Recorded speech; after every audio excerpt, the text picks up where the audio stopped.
Let's get into it. Sold Not For Sale podcast. Coach Colin here. We got Joe Rogan sitting down talking about Biden. But not just Biden, just about the presidency, a little bit about Trump, a little bit about the choices that we have, what's going to happen in the future. Should everyone just pick up and move to Canada? Of course not. Just something that they say in this clip that I'm going to show you. But then after the Joe Rogan clip, we're going to move on, and I'm going to show you some things, because one thing that Joe brings up is that Biden is not making the decisions. And I think he's on to something. Then we got a video after the Joe Rogan clip that is Biden defending his age and his memory. Then we have Charles Barkley weighing in on what he thinks about Biden. Then we have Bill Maher and Sage Steele talking about an interview with Biden that she did. And then we have RFK making the case that Biden is actually a threat to democracy, something we don't hear on the mainstream every single day.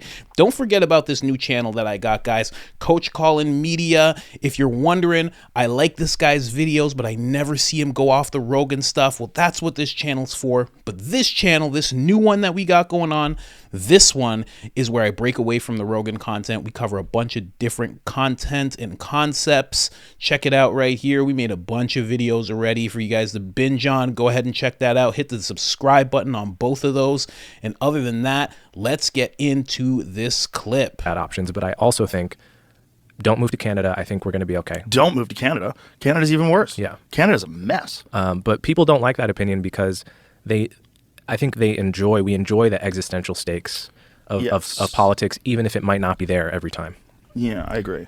Now, I disagreed back in 2016, when I was hearing how Trump was speaking on Muslims on the registry, all this kind of stuff.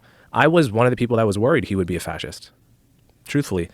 But then what happened is we had 4 years of governance from him where he basically governed like a typical Republican, and in some ways even had some policies that were to the left of what Republicans would do. For instance, on criminal justice reform, he was very progressive. He made funding for black colleges and universities permanent, which if Obama had done either of those things, he would have been criticized as playing left-wing identity politics. Right. And so I slowly realized that there is a pretty big distance between what Trump says and what he does. I don't understand that fact about him, but I think it is a fact about him. And so that's why I don't feel alarmist the way I did when I voted for Hillary in 2016, really voted against Trump. Now, that being said, Trump is a wild guy and is difficult to predict. I don't think he's someone you want behind the wheel in a crisis time.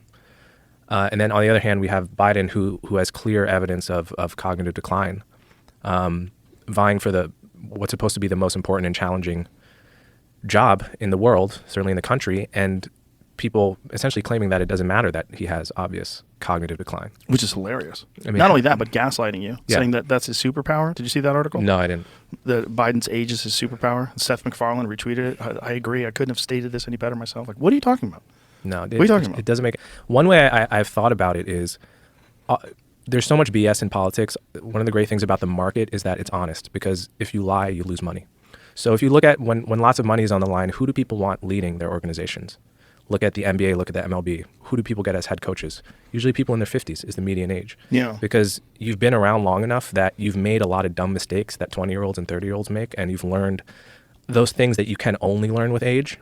But in your 50s, you've still got the vast majority of your cognitive power there and your energy, if you're healthy, that is. Yeah. So that's really the sweet spot. We want a president somewhere in our 50s. We don't want a Biden. No, we want someone with life experience, and hopefully someone that doesn't exist solely in politics, like someone who hasn't become, their roots haven't been deeply entrenched in the system. Mm-hmm. Someone who can maybe have some sort of an outsider's perspective that can look at the problems with the current situation and the way things are structured, Yeah. and the way money is allocated, and the way funding is done, the way bills are passed, and which is a giant issue. Like when they sandwich these 2,000-page bills with a bunch of It stuff makes no that sense to has me. nothing to do with it. Yeah. It should be illegal.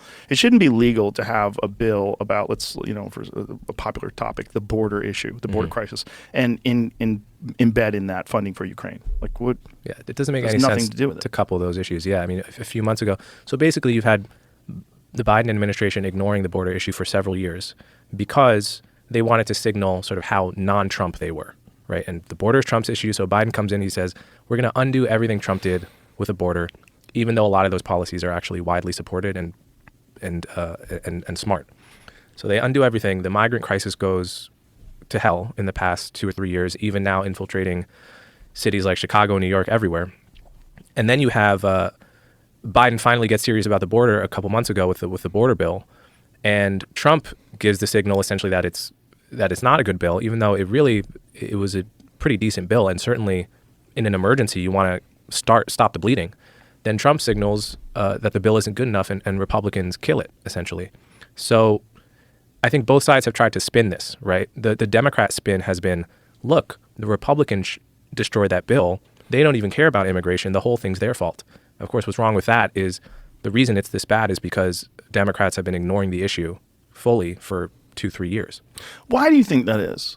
Like, does anybody have anything to gain by letting migrants into the country? You know, Tim Dillon says that he thinks that it's cheap labor and that they want to bring more cheap labor into the country and that it's very difficult to get people to do certain jobs. That's why libertarians partly like illegal immigration. That would be more of a Koch brothers policy, though. I mean, that's why Bernie Sanders called open borders a Koch brothers policy, is because cheap labor. Interesting. Yeah. But that wouldn't apply necessarily to Biden. Like, okay, so someone like Biden, I understand you might argue, okay, are they letting people in because those are going to be the Democrat voters? Those are going to increase the Democrat voters base. I don't know. Does Biden care about that? I don't think so. Biden's not going to be around in 10 years. Well, I don't think Biden's making decisions. You don't think he is? No. You think it's his circle? Yeah, at this I point? think he's so far gone. And this is what I said when he was running. I was saying, you're going to leave it up to his cabinet. He's not able to form. Listen, when you see him at debates or at press conferences, he's at his very best. And he's probably medicated. They probably juice him up with a bunch of different things and get him hyped. Let's go. Roll him out there. Mm-hmm. And then he can't form sentences. He loses track of what he's talking about. That's at him at his very best. What is he like when he's tired? What is he like when he's not primed? Right. You know, I do not think that he even has the interest in doing that. I think he wanted to be president. He got to be president. He has all these people around him. And just even by the way he talks about things, he's so out of touch with the way he's describing things and talking about bills that they pass and talking about important issues. I just think he's completely out of it. And I think it's very unfair. And if that was my father, I would be terrified. Mm-hmm. I'd be sad. I'd be like, what are you doing to him? You know, like he should be relaxing somewhere. He's embarrassing himself. It's not fair. To take a person that's in cognitive decline like that and just parade him out there and use him as a figurehead, it's just crazy. And if you look at the difference between him now and him in 2020, wild. He didn't look great in 2020, but he looked like he could handle himself. Right. It's a huge difference now, and just extrapolate that 3 more years. Yeah. Right. How is he going to be dealing with Putin and Iran and Israel in 3 years? He's not. He's not doing it now. It's someone else forming the policies. You know, they have the White House press secretary who got busted for using his Twitter account. You saw that? Oh, right? no, I didn't see that. She accidentally used her account, and she tweeted, "When I was running for president, and they deleted it, but everybody caught it, obviously." And obviously, there's the Kamala liability. Oh yeah, that's a hilarious one. The Kamala fans are my favorite. Are they? Who yeah, are they? I got a guy. I don't want to say his name. Yeah. I'm trying to be respectful, but he's a comedian that's out of his fucking mind. He's one of them blue no matter who. Okay. He's operated he's got this like cognitive dissonance. It's very bizarre. But yeah, my dad was in econ club with Kamala in college. Really? Yeah, there's a photo of them. There's only 8 kids in the club, so it's this tiny photo of my dad and Kamala Harris and 6 other people. Wow. When they were like 22 or something at Howard University. What's his perspective? He doesn't remember her at all. Interesting. And unless vice president of the United States. Yeah, she didn't make an impression. One heartbeat away. She didn't make an impression. A dying man. At the helm. You know? I mean, she could sneak up behind him at any moment and end it. At any moment. Yeah. At any moment. It's crazy. And it's so American.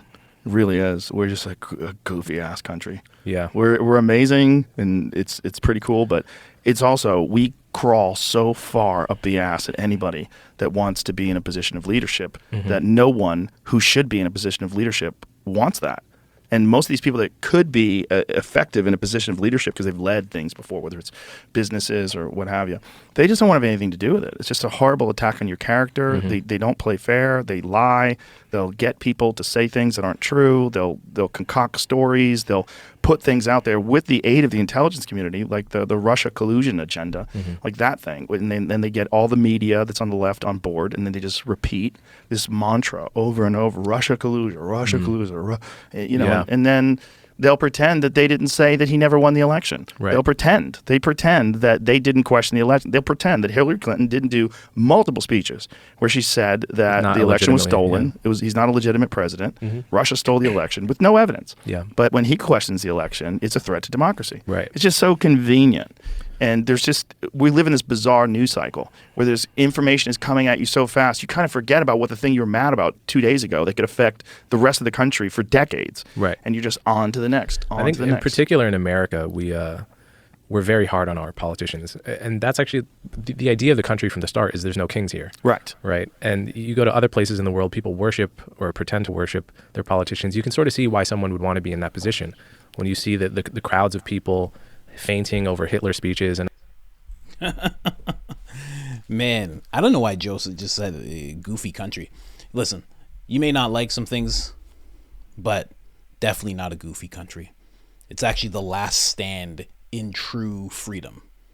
It's legit the last. I'm sure there's some villages in South America where you could live in them and they're very small and you can experience very good freedom, a brand of freedom to a degree, but America is the last stand in true freedom.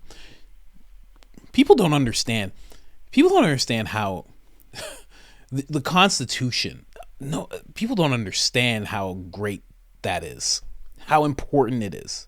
A lot of people don't understand. They're just like, oh, whatever, this place, whatever, man. I went to the store, I didn't like it, and saw a person, the person tweeted and said the thing, I didn't like it, man. This place sucks. You're out of your mind, man. You're out of your mind. Get that shit out of your head. Anyways, let's get into what we all just heard. It's funny, he said people enjoy politics. The existential threat, I believe he put it as. People don't enjoy that. That's actually very stressful on the body. People don't actually like that. That's actually a brand of, whether you know it or not. I mean, Yuri Bezmenov, I believe his name is. That's actually goes along with what he talked about in regards to demoralization. Because if you think about it, when you have two parties, one side is always going to feel demoralized because they're going to feel like we have the answer and then the other side wins. So it actually keeps a good part of the population in demoralization. And that's an essential thing in order to exact more power over a populace. So just think of that.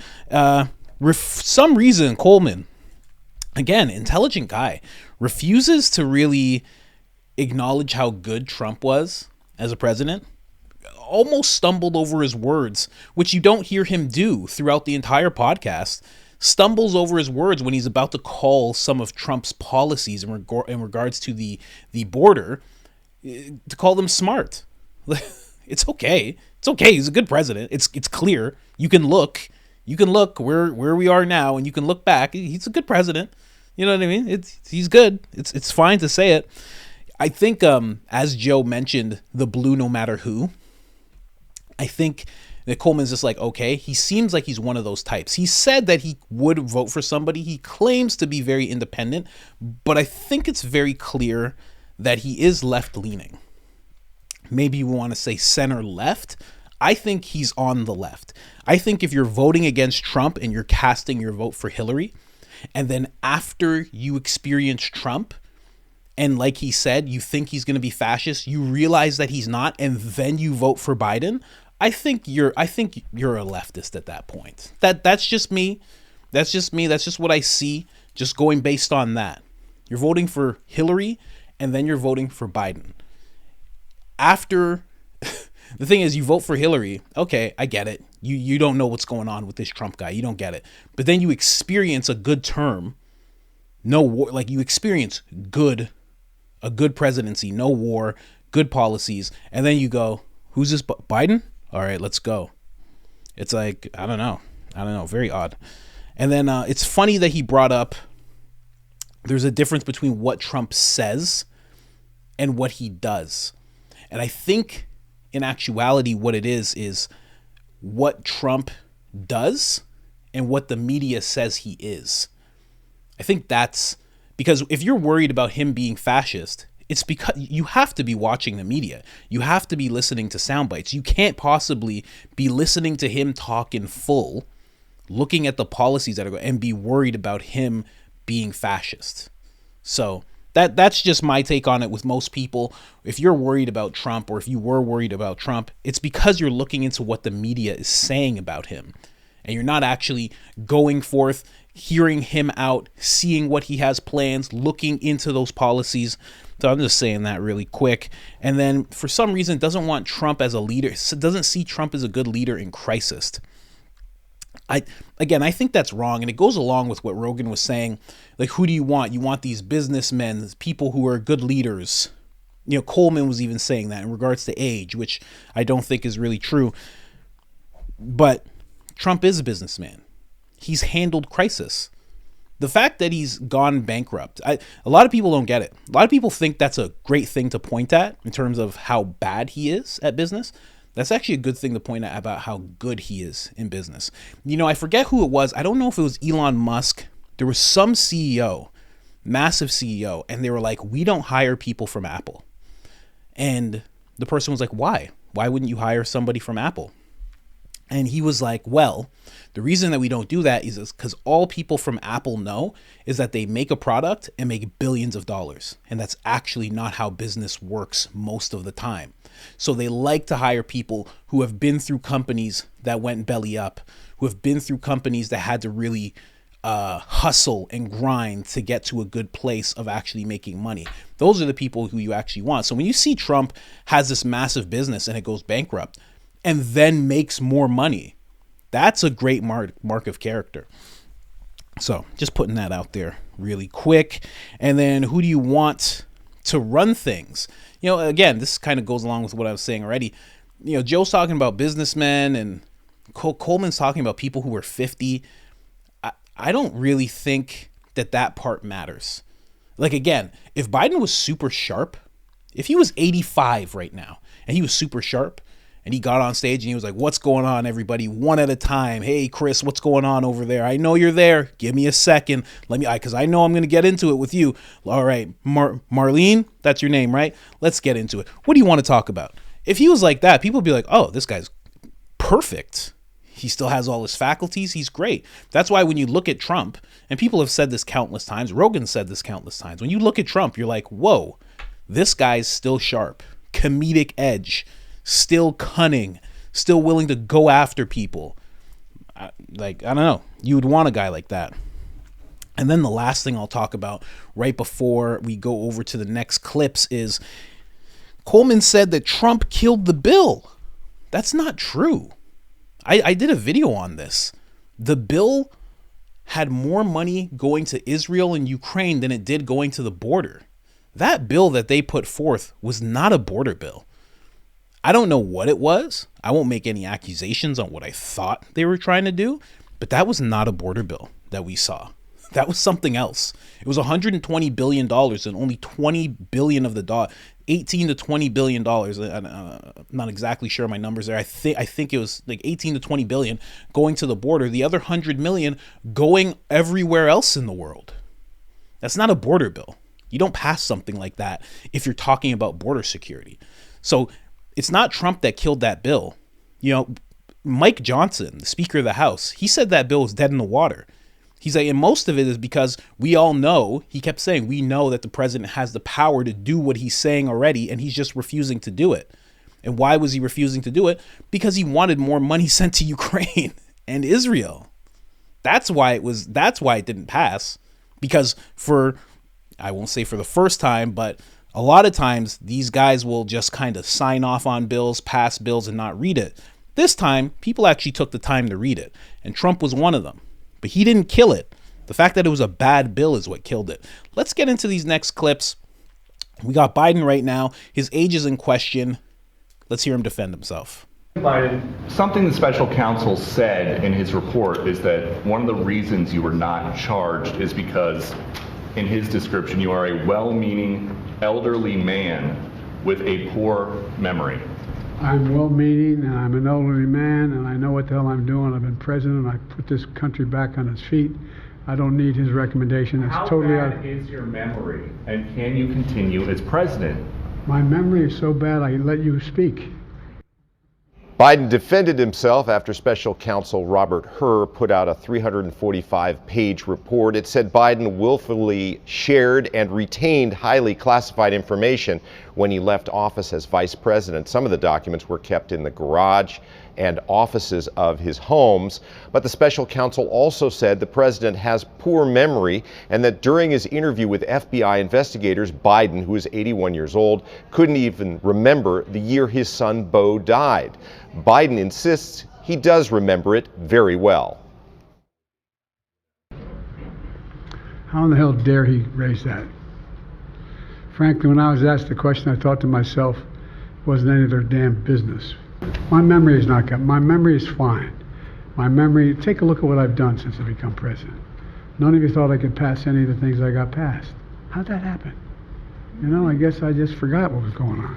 Mr. President, for months when you were asked about your age, you would respond with the words, "Watch me." Many American people have been watching, and they have expressed concerns about your age. That is your judgment. That is your judgment. That is not the judgment of the press. But at the end of the news conference, when he was talking about the Middle East, the president referred to the president of Egypt as the president of Mexico. Well. That's interesting. It's funny that he's talking to the press and he's saying that's your judgment. That is not the opinion of the press. You're in front of a bunch of journalists. You're in front of the press right now. Sir, we are the press. Huh? What? Who said that? Who are all you people? That didn't happen. I'm just kidding. But, you know, when you do hear him talk in this clip, you are seeing somebody that, you know, in my case, it reminds me of a grandfather. I mean, even my father-in-law, who is now a grandfather, has more of his wits about him. Like this is somebody who, and my wife's actually lucky enough, or made our family lucky enough that, you know, our kid has a great grandmother. Like that two great grandmothers that we can go and see, which is just amazing. And he talks like one of them. And that's a real thing. And they're around the same age. They're a little bit older, but it's the same type of thing. So when you see him and he's talking about he's not too, and on top of that, just the topic of what they're talking about in this, they're talking about the special counsel report where some guy was like, listen, this is how we're going to get him out of this mess. He has a bad memory. He's an old man. Let's put that out there. Boom, we're good. No one's going to question this because it's obviously true.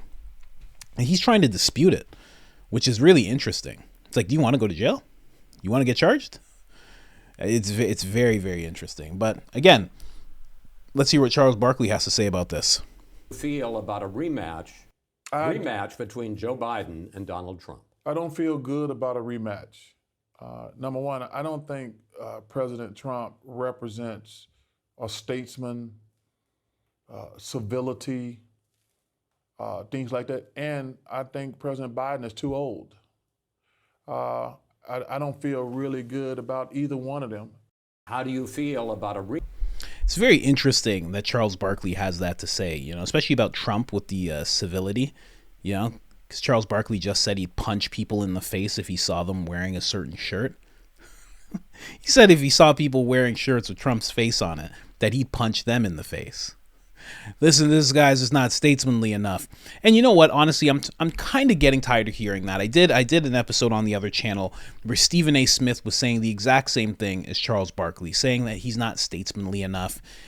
I don't understand. And listen, for those of you that are listening for the first time, I am black with what I'm about to say. But I'm tired of people who are coming from a community that is not just like this all the time. It's degraded into this through terrible hip hop and terrible influences. But like you kind of come from a community where people are a little wild. And yet you have this to say about Donald Trump. That's all I'm going to say. I know it sounds terrible, but it's true. It's true. Like how do you look at what's going on in the community and you're like, thumbs up, and then you look at Donald Trump and you're like, not statesmanly enough. Yeah, he's not civilized enough. It's like, what are you talking about? I don't know, man. I just find it absolutely ridiculous. Let's move on. We're going to go to Sage Steele. Now, Sage Steele is going to talk about, I played this on my other channel. I did a whole little breakdown of it, but she actually talks about interviewing Joe Biden. She interviewed him when she was a host on ESPN, and what she has to say about Biden made her sad as she saw that he couldn't, in her words, finish sentences. Let's listen to this. Unsafe because there weren't enough cops. Yes. So again, racism solved. Yes. So honestly, they show their stupidity. They're so stupid. Constantly. And that whole thing in Atlanta was just ridiculous. And so I was interviewing Biden leading up to that. And I had to ask him if he supported, pulling the game out of there. But the story was, and this, honestly, I don't like him. I think he's a terrible president. However, forget that. The human aspect of what we're witnessing right now with him, to me, is heartbreaking, and it's inexcusable by the family. When you knew during the election, and that was my point, is so we're taping it, not live, for my live show. It was like, let's tape this, and it is the President of the United States. Right. So I was okay taping. Usually, I hate taping, live, go, react, just whatever. Same thing with me. I'm better live. It's just Me the pressure. too. I don't know what it is. We're the same We're person. sickos is what we are if we like it live better. The adrenaline rush. So we had a technical issue. I'm like, really? Like the leader of the free world is sitting here, and it was satellite. It wasn't in person. We're having a technical issue, and so I had to BS. I had to chit chat in waiting for us to start rolling. To him? Yes, and so Ask him about corn pop. what? He once told this long story about. Never mind. Corn pop. You got to look. Okay, I have to look that up. Google it. Well, what he started to do, of course, he has someone next to him, and they keep a black curtain over the lens of the camera, so you can't see him until the last second, which you can hear, and we're chit-chatting, and they're protecting him. Maybe they do it with all the presidents. I don't know. I've only interviewed one, but so I could hear him, and I heard him, and he goes, "What is this for?" And I'm sitting there going. Because my mic's on, everybody's listening in the control room. Wow. And he's like, "Who am I talking to?" Oh. Wait, what's her name? And I was like, "Oh." This is like a Naked Gun movie. I was going, "Oh my God." And then he's like, he said, SportsCenter, ESPN. And they told me, he goes, "Oh, okay." And so I said, "What do you say?" "Hi, Mr. President. Right. Nice to meet you." And so I'm trying to just fill time. And he said, "I used to play football." And I'm like, "Yes, I know that." And now I think it was University of Delaware, I believe. I didn't know that. Hens, yes. And so he started to tell football stories of his greatness. And I just was, again, I can't see him. You can see the curtain moving. And that was the theme of the stories, that he was great at football? At football. He was the hero in the story? And then he said, wow. he goes, "And I had the best hands." And what do you say to that? Well, ironically, Clinton used to say the same thing. So if it was Clinton, trust me, you wouldn't have any trouble chit-chatting. Well, he would have been all over that. I would have preferred to keep it via satellite versus in person for Clinton as well. And then I said, oh, so you were a receiver? And he started to explain it. And here's the saddest thing. His voice just trailed off. He said, "I was good." And then he went silent and he goes, "Oh, never mind."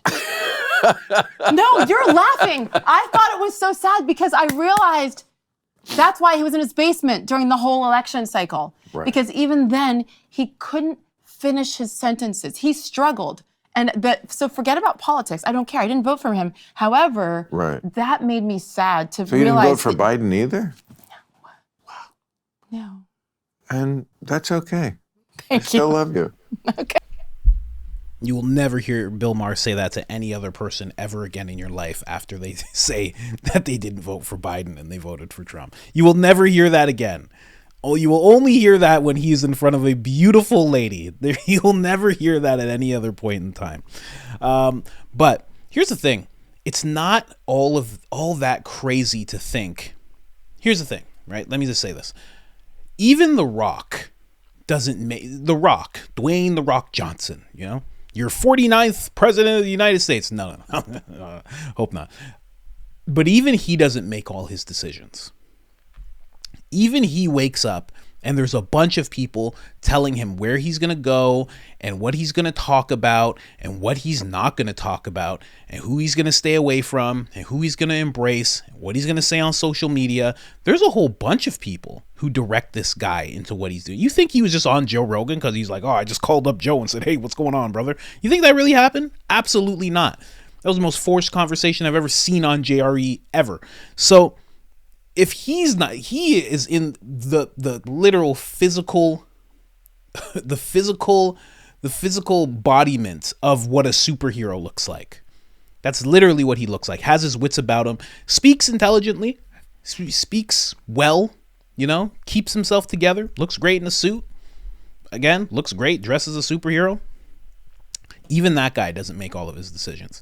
So do you think it's really out of the ordinary that this man who's almost in his mid-80s is not making all the decisions for the entire world in some cases? Is it really that out of the ordinary? You know what I mean? Because a lot of people look at that as some kind of conspiratorial-minded thing. Like, oh, what do you mean he's not making his decisions? There's so many people who are much younger who are not making their decisions. It all depends what brand you're a part of. That's why I bring up The Rock, because he's a massive brand. There's movies, there's alcohol brands, there's XFL, there's all these different things that he's doing all at once. He's a massive brand. They can't afford to have him mess up. President, so much bigger. So much bigger. The brand is America when it comes to the president.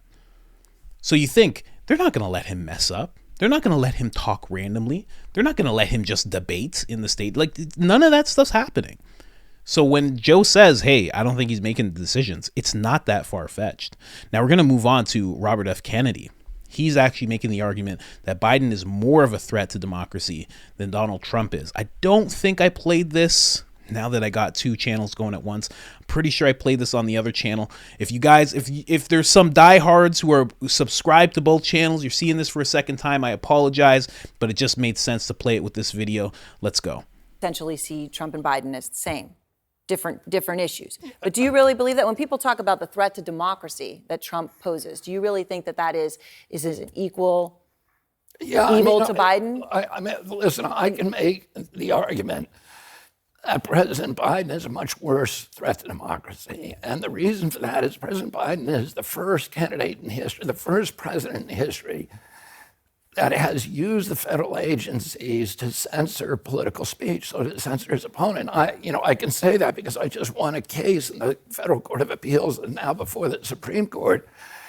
It shows that he started censoring not just me. 37 hours after he took the oath of office, he was censoring me. No president in the country has ever done that. The greatest threat to democracy is not somebody who questions election returns, but a president of the United States who used the power of his office to force the social media companies, Facebook, Instagram, Twitter, to open a portal and give access to that portal to the FBI, to the CIA, to the IRS, to CISA, to NIH, to censor his political critics.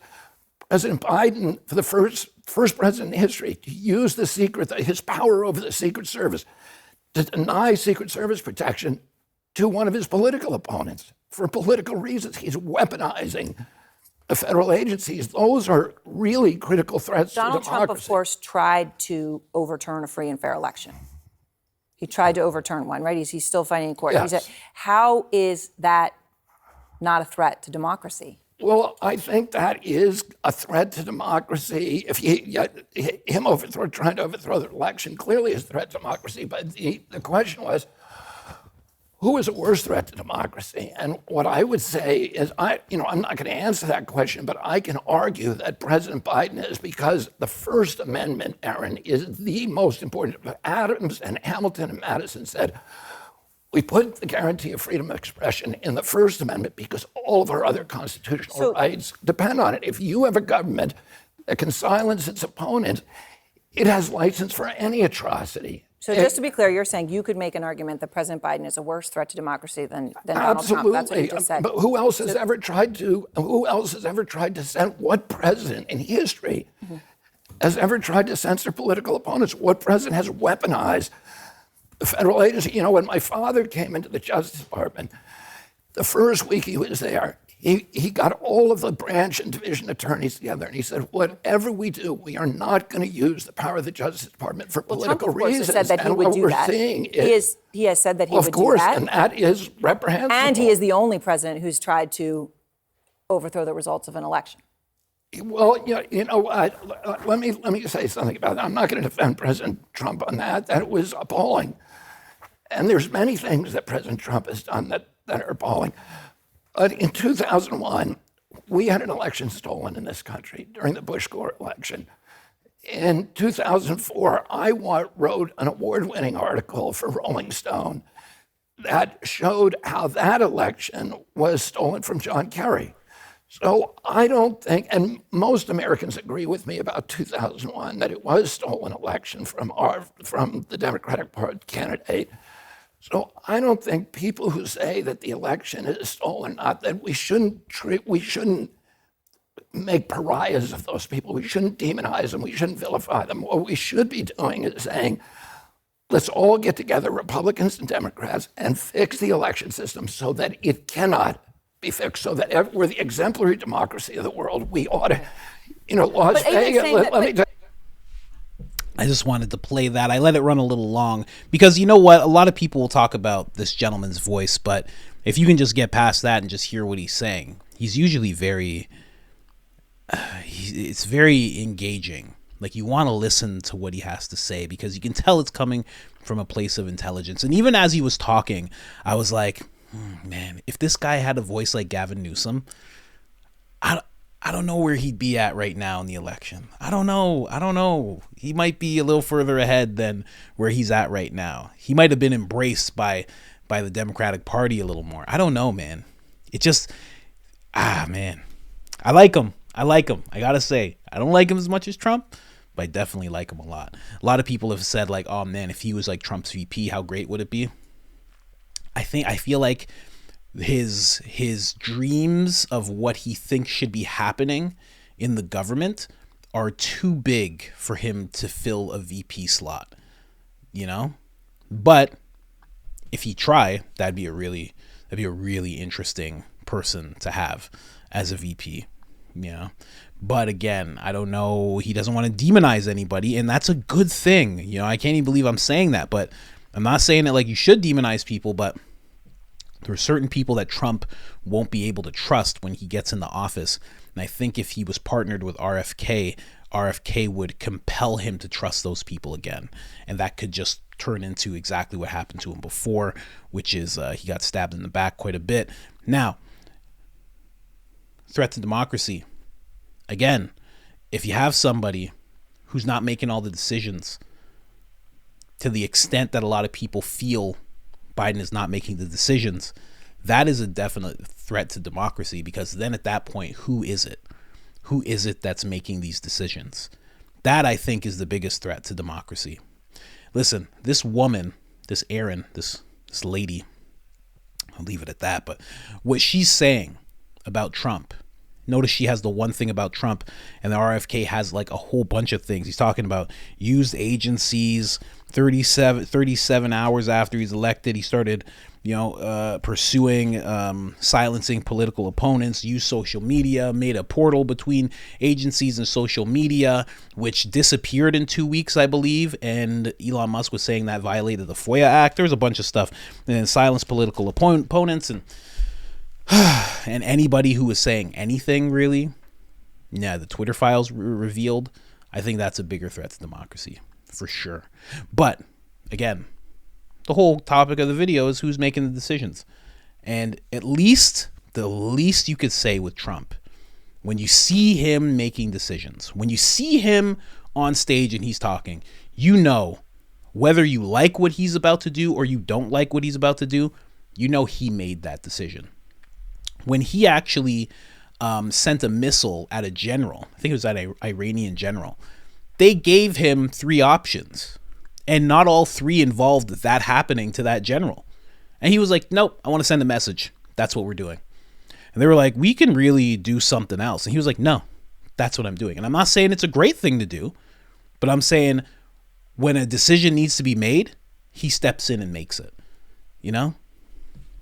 But again, you guys let me know what you think about everything Coleman said, everything Joe said, everything I said. Like, subscribe, share, and we got a second channel, so go ahead and check that out. Other than that, I'm out.